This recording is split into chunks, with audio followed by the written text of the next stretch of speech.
Gettin Geeked. Gettin Geeked. Gettin Geeked with Danny Allen. Gettin Geeked.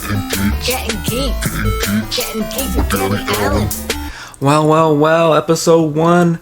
What's going on, everybody? I'm Danny Allen, and this is Gettin Geeked with me, Danny Allen. We're talking about all things geek news, geek entertainment, movies, TVs, whatever I want to talk about. So, just a quick rundown here. We're going to be talking about the Spy Kids reboot. We're going to be talking about the Santa Claus reboot, bunch of reboots. We're going to be talking about Buzz Lightyear and the discourse behind that whole thing. And then to close out the show, we'll be talking about some Obi-Wan Kenobi.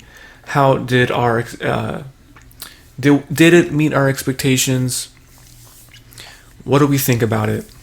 So yeah, Spy Kids reboot. Robert Rodriguez is back at it again. He just did Boba Fett. I didn't like Boba Fett, dude. I didn't like Robert Rodriguez doing Boba Fett. I mean, he's got those pod racers in there with like the chrome paint, bunch of colors. It just seemed like Spy Kids, and now he's going back to Spy Kids. So, what are you doing? What are you doing, Robert? You did Once Upon a Time in Mexico. You did Desperado. Great films. Just when it comes to Boba Fett and Star Wars, I just don't think that's the property for him, to be honest. I know he's trying to put his spin on things. Yeah. Back to the Spy Kids reboots. We're getting a new cast like Zachary Levi. I don't know if the old cast is going to be there. I hope some of the old cast is there. It's Robert Rodriguez, you know. Just bring back the old cast. Like, don't call it Spy Kids if you're not going to have the old cast. So, when it comes to reboots, this is going to be a theme throughout this whole show. Don't do a reunion unless you have the original cast. Because if you have the original cast, then at least you know that's a good starting point. But when it comes to like Spy Kids, you know, Carmen and Junie, you don't need to bring them back as main characters, but I think they should be involved in some capacity. The last Spy Kids movie, it wasn't that great because the new cast wasn't that great. You know, you got Jessica Alba's in there, that's fine. It just didn't have that same. It didn't hit as hard as the original Spy Kids. They even Junie and Carmen did cameo in that movie, but that's what we want to see. We want to see those characters. So this is coming from an old school Spy Kids fan. You know, I guess I saw that movie when I was 6-7 years old. That's my fan base. Like, I am the fan base for that.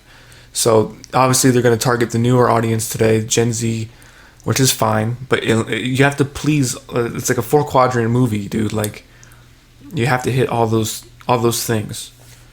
I don't know, Spy Kids. Well, it's Netflix, so I'm glad it's not a series, because then it won't get canceled after the first season. Also, Netflix isn't afraid to give people money to make the projects they want to make.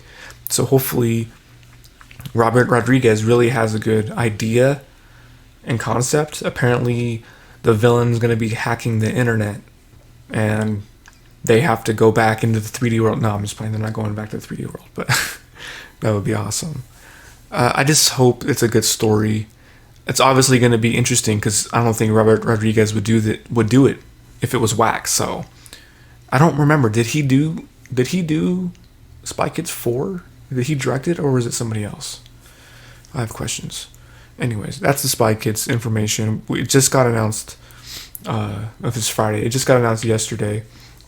So we'll see what happens. I'm very pleased with what Netflix has been doing for the most part. I just think when it comes to their TV shows, they are quick to cancel them. Cowboy Bebop, rest in peace. And that's that. And then, okay, so let's talk about the Santa Claus reboot, as long as we're talking about reboots. Tim Allen is coming back. His wife's coming back in the movie. I don't know her name. Everybody is coming back. We've had 3 Santa Claus movies, and they've they've been pretty good. I don't think anybody was. I'm not sure of their Rotten Tomato score, but I don't think people were hating on the Santa Claus movies. I am surprised that they are doing a Santa Claus reboot TV series for Disney Plus, just because of Tim Allen's political views. Yeah, I mean, he's a conservative, right? I don't really care. I don't care about any of that. It's just frustrating when, you get Tim Allen back as Santa Claus, but then you don't bring him back for Buzz Lightyear. And we'll talk about Buzz Lightyear in a little bit. That's a whole nother argument. I'm very frustrated with Pixar, Disney. The Santa Claus reboot, I was very excited about it when I heard it was coming. We just got a first look picture. I think it's rad. But then I just noticed, where is Charlie, bro? Where's Charlie? Charlie. You seen Charlie? No, Charlie's not here. I think they are recasting Charlie. Why would I care about Charlie so much, you would ask? Because I was Charlie. Kids my age, when they watched the Santa Claus 1, 2, 3, that it was through Charlie's eyes, his perspective. Yeah, Tim Allen's Santa Claus. That's awesome. But for the kids, we wanted to be Charlie. We wanted to go to the North Pole. So I don't know what's going on with the actor that used to play Charlie, but I'm pretty sure, I checked IMDb, he's not in the new Santa Claus reboot. So what did I say earlier about Spy Kids? Don't do a reboot unless you have all of the OG cast can come back, all of them, unless they're dead. R.I.P. But I don't think that the Charlie actor is dead. I'm just saying, like, look at Star Wars. No matter what you thought about Force Awakens, everybody came back. Everybody had their chance to shine. For the most part, they brought him back. Santa Claus reboot, Disney Plus. Let's go. I'm excited. I just think that the casting, dude. Like, we're not gonna notice. Sure, a 5 to 10-year-old, 12-year-old kid won't notice that the person that played Charlie is a different person. Obviously, they're not going to notice that. But everybody else that grew up with this franchise, they're going to notice. And they're going to talk about it because it's the internet. Everybody has an opinion. And that's just the way it goes. So, Santa Claus. Yeah. Okay, let's get into this Buzz Lightyear stuff. I don't know if you've seen my TikToks or my Twitter posts. Lightyear was underwhelming at the box office. $50 million opening weekend. They wanted a $70 million opening weekend. Why did it bomb? Oh, it was because of the LGBT preferences that were in the movie. Oh, it was because Tim Allen didn't come back. Oh, it was because people thought it was going to be on Disney Plus and they didn't know it was going to be in theaters. No, that's not why it failed, people. That's not why it failed. It failed because Pixar has beef with the old Disney animation studio that did the direct-to-DVD movies, like Lion King 2, Little Mermaid 2, all those sequels that were directed to VHS, I should say, not DVD, to VHS, then later DVD. They shut them down. They were working. They did the Buzz Lightyear of Star Command series. They did 60 episodes of Buzz Lightyear lore, establishing what Buzz Lightyear has been up to, what he does, the actual person, Buzz Lightyear. We've seen that 60 episodes. All of the side characters, all his homies that he went on the space missions with. We saw that as kids. Saturday mornings, I think. Sunday mornings. I think it was on Fox. No, it wasn't Fox. Disney had a partnership in the early 2000s. Anyway, let's just get back to this thing. Pixar has beef with Disney.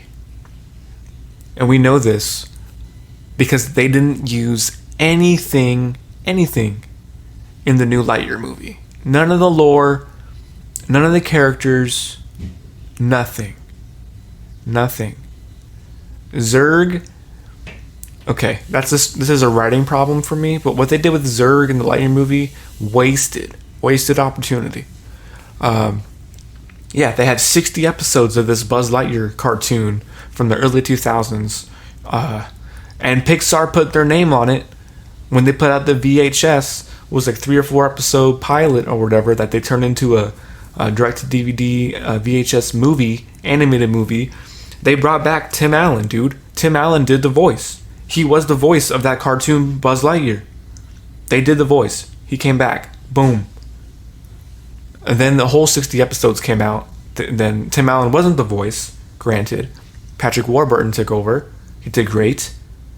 So this whole argument, there's an argument, of course. This whole argument, oh, you can't have Tim Allen as the voice in Lightyear because this is the real Buzz Lightyear and he's not the toy. So we have to get Chris Evans. Okay. No, you don't. It's a fictional character. Fictional character. It's not real. You can do whatever you want. Tim Allen is Buzz Lightyear in any format. Any format. So of course, what is there? How many percentage of people do you think don't know that Buzz Lightyear is Tim Allen? When you think of Buzz Lightyear, oh, that's Tim Allen. Yeah, it is. Chris Evans, of course, he's Captain America. He's got a good relationship with Disney. He's younger, I'm sure. But you know what? I'm sure that Chris Evans cost more money to cast as Buzz Lightyear. You know? How much did it cost? How much would it cost to bring back Tim Allen? That's an honest question. My whole thing is, there's many factors as to why Buzz Lightyear didn't perform at the box office. It could be all those things I mentioned, you know. But my main problem with it was the lore. There was none. There was none. They didn't add anything to the character. They didn't add anything. What they had established prior is 10 times better. They had 60 episodes to expand the character and the universe that Buzz Lightyear lives in. And it's a slap in the face to all those kids back in the day, which was me, that watched Buzz Lightyear Star Command early in the mornings, eating our Buzz Blast cereal, you know, getting ready to go see Toy Story 2 or whatever, because they did the prologue. Pixar did the prologue, Toy Story 2, which promoted Buzz Lightyear of Star Command. That's the canon. It's in their canon. So yeah, this is I know this is a serious topic, Lightyear canon and Lightyear lore. I can't talk. Yeah, the lore of Lightyear, dude. It's a real fucking thing. It's a real problem. Pardon my Francois. Alright, up next, Obi-Wan Kenobi. Obi-Wan is over. 6 episodes, 6 weeks of Obi-Wan trying to rescue Princess Leia. Yeah, that's the show. That was the show. Listen, it sounds like I don't like Obi-Wan. I have no problem with Obi-Wan. I have a problem with the writers. The writers. What are they doing? What are you guys doing? Okay, let me back this up. Okay, so Obi-Wan is announced. Everybody's hyped about it. Everybody on TikTok. If people start bashing Ewan McGregor and Hayden, we're not gonna let that happen. We're not gonna do it. Y'all ain't gonna beef with this show. So there was a whole community of people like they were just gonna, dude, these people were gonna love this show regardless. They could do they could cut and paste Hayden in the show and they still love it. Listen, I grew up with the prequels, okay? I was 5. Oh, no, I wasn't 5. I was 6 years old when The Phantom Menace came out. Do you think I heard about the discourse and the beef regarding Jar Jar back in 1999 when I was 6? No, I didn't. And I didn't care back then. All I wanted was to be Darth Maul for Halloween, bro. because he was the shit. Darth Maul was the shit. And no matter what you say about the Phantom Menace, everybody knows Darth Maul. That's why he came back later, and that's why he's one of the best Star Wars characters to ever exist. So, we have the Fandom Menace. Part 2. I should say, the Fandom Menace. Because there was a whole documentary of grown men complaining about the prequels and how it ruined their childhood of the original trilogy. Those guys are in their 40s and 50s now, which is fine. They had their moment to complain about their childhoods getting ruined.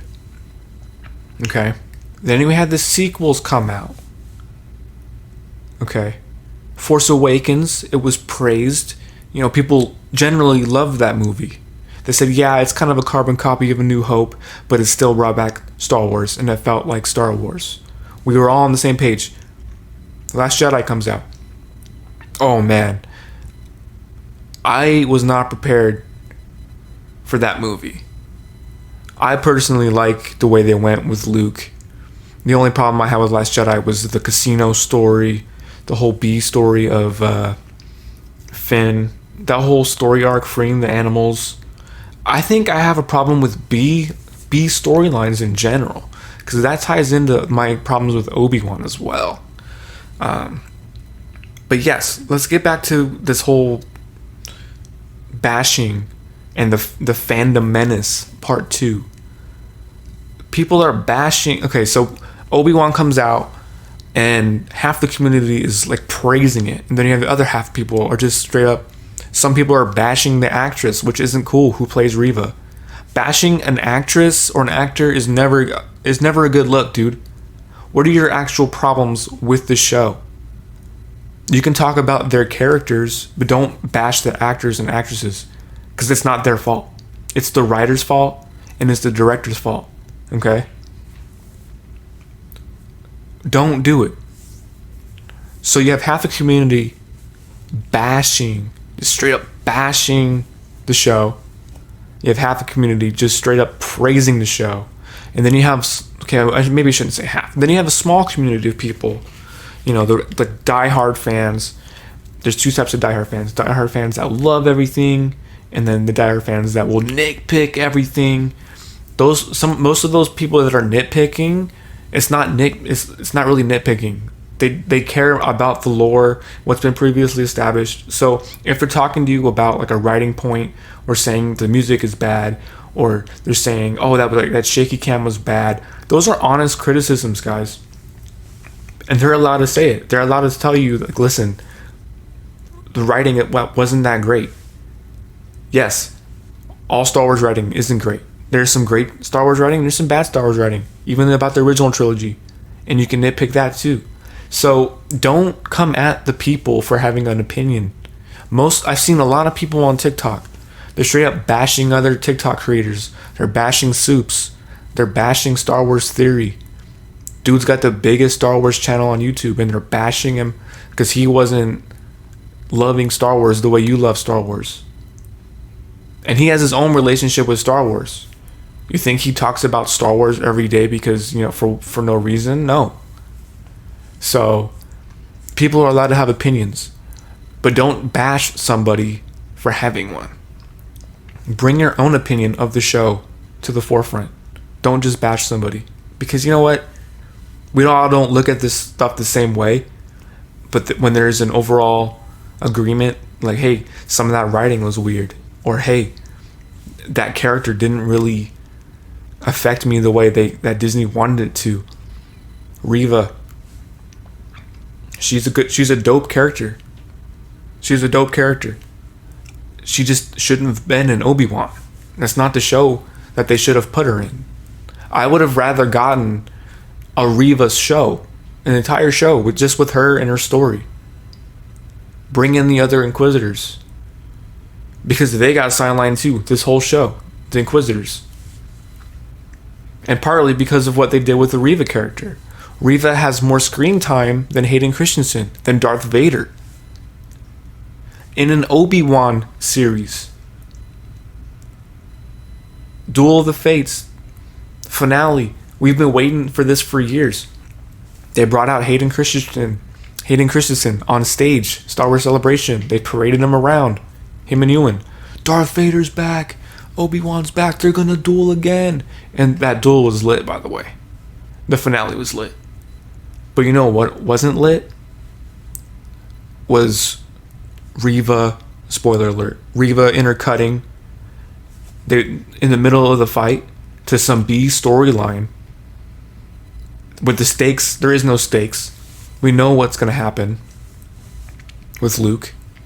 So when you're cutting to Reva chasing Luke, and we got badass Owen and Ambaru being badasses, and that's awesome.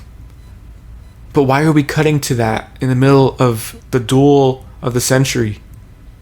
Something that everybody's been waiting for.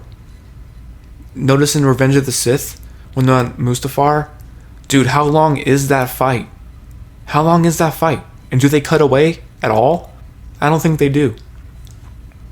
Just something to think about. Just something to think about. The cameos in Obi-Wan were good. They were good.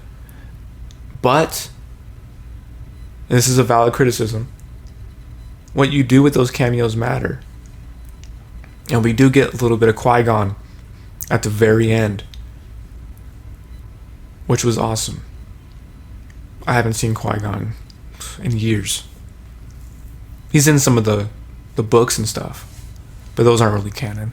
According to Dave Filoni, Jon Favreau, Star Wars comics, and the novels, all that stuff's, it's stuff they can pull from, but they don't count that as canon. And there's a list of things, there's a legit list of things that they've changed from the novels and the comic books that are supposed to be canon. So, that's a whole nother conversation about the canon. Just stick to the movies and the TV shows, and if you have some extra time, which a lot of people don't, then you can read the novels and the books, or the comic books. Dude, and it's just, I'm kind of all over the place with Obi-Wan, because I gave it like a 7.5, 8 out of 10, but then I'm trying to think, dude, you got shows like Stranger Things. Each episode of Stranger Things is like an hour and a half, 2 hours, an hour. Most of these shows for Obi-Wan was like 30 minutes, 40 minutes. The finale was like 50 minutes with credits. Like, seriously? I don't know. It's just weird, dude. Like, you would think they put all the money into Obi-Wan. The Andor show, it already has 2 seasons greenlit, and each of those seasons is like 12 episodes. Like, dude, what is going on? What is happening in Andor that requires so much time and money? Because that costs money, dude. 2 seasons, 12 episodes each. I heard the budget of Obi-Wan was like $90 million. Dude, they were dropping $30 million per episode with Stranger Things. You gotta come correct, Disney, Lucasfilm. Some of those shots in the show were dope. Some of it, so the cinematography looked dope sometimes, but most of the time it looked like a TV show. Looked like, dude, I won't even say it looks like a fan film, because some fan films look better. The shaky cam. What are you doing? These are just honest, real criticisms here. B storylines. Leia's story. Princess Leia is dope. She should have been back on Alderaan, 2nd episode, 3rd episode, max. How many times does Obi-Wan have to go save the princess when we already know that happens in A New Hope, dude? And he saves her like 2 or 3 times in this show. Straight up padded for time, dude. What they choose to focus on is frustrating. And a lot of people notice. And they're not going to stay silent just because it's Hayden and Ewan coming back.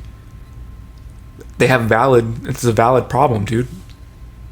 I don't understand it. I don't know. They're hiring writers that don't know the previous material. They have to call Pablo Hidalgo and ask, hey, is this cool? Are we allowed? Is Obi-Wan allowed to know that Vader is Vader's Anakin? It's like, no, like, why are you asking that question, dude? You should know this question.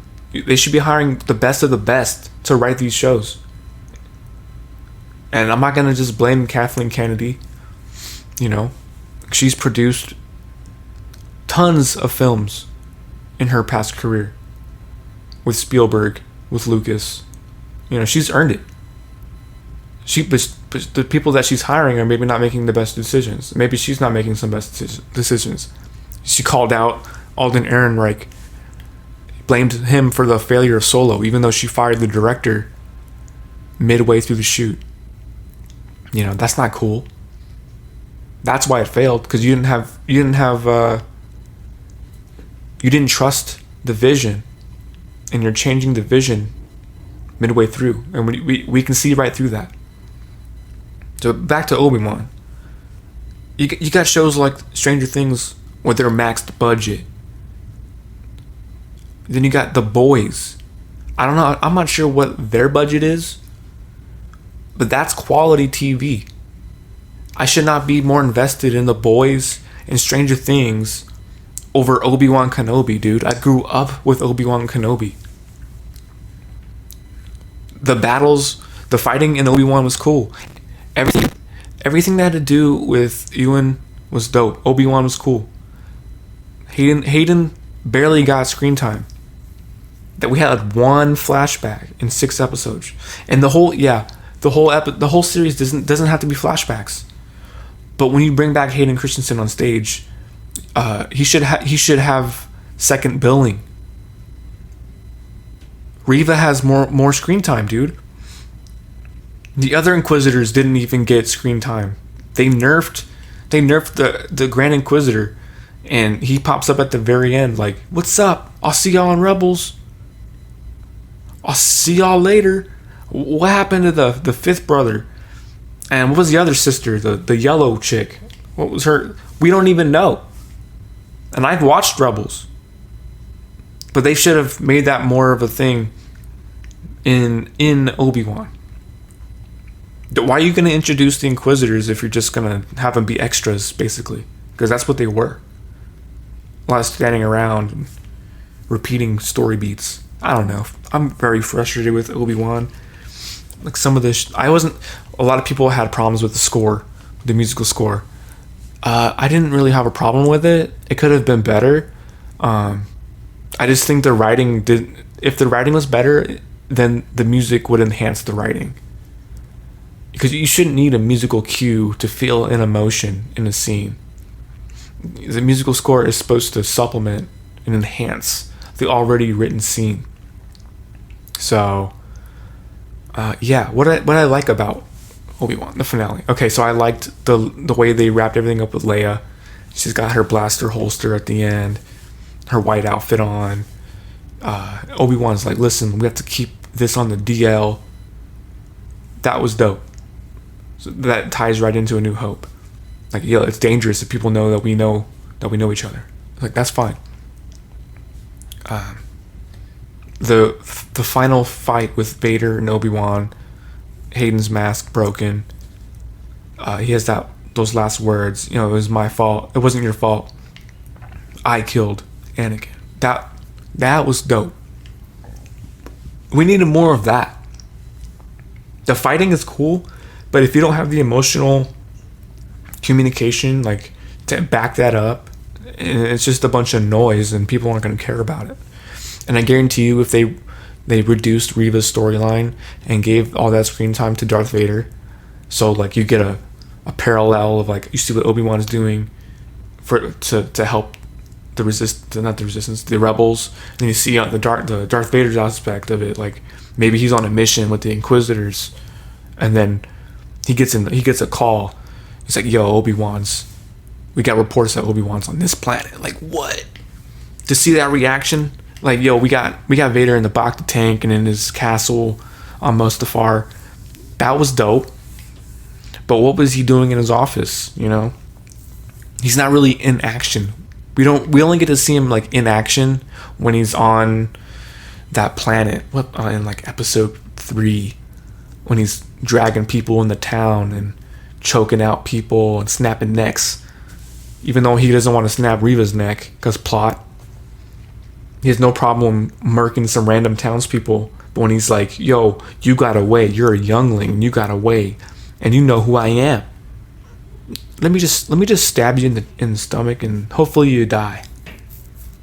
What? That's what it is. That's the writing. So yeah, I didn't have a problem with it. I liked Obi-Wan. It sounds like I'm hating, but no, just like these are just valid criticisms. I like seeing Bail Organa and Alderaan. All that shit was sick. All of it. Flea from the Red Hot Chili Peppers. Yo, I don't know like who his agent is, dude, but like, all right, I'll give it a pass. Sick. You know, the chase sequence in the forest, not sick, but you know, that's just like a sequence.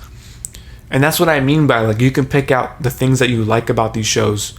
Like the Ewoks in Return of the Jedi. I fucking hate the Ewoks, dude. I hate the Ewoks. I watched Return of the Jedi strictly for the Emperor Darth Vader Luke storyline and the opening sequence and the opening scene at Jabba's palace.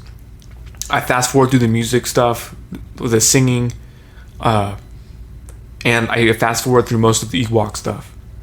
Like that's a perfect example of like people put Return of the Jedi on a pedestal, and I'm pretty sure people had beef with Return of the Jedi when it came out, but it's still regarded as one of the best Star Wars movies ever made. But for me, I have mad problems with that movie, and I can pick out things with the original Star Wars and The Empire Strikes Back that I didn't like. And even the prequels, dude. Even the prequels. I talked about the Phantom Menace earlier. Episode 2. All that Jango Fett stuff, sick. Sick. That's why I watch Attack of the Clones. Because you get more information about Jango and Boba. You know? It's just one of those things. Revenge of the Sith. Dude, those fights were so long. They were so long. They were dope, but I don't know. I would have preferred it if they kept the fight shorter and gave Vader. At the time, I was like, I thought Vader was going to be in it more because we just see him becoming Vader. So when I was a kid in 2005, I was like, yo, where's Darth Vader at? So now that we actually have an Obi-Wan show, they're promising, yo, Darth Vader's Darth Vader. Obi-Wan's back. It's like, shit, dude. Hayden's back. Oh, he's going to be one of the main characters. No, dude. He's barely in the show.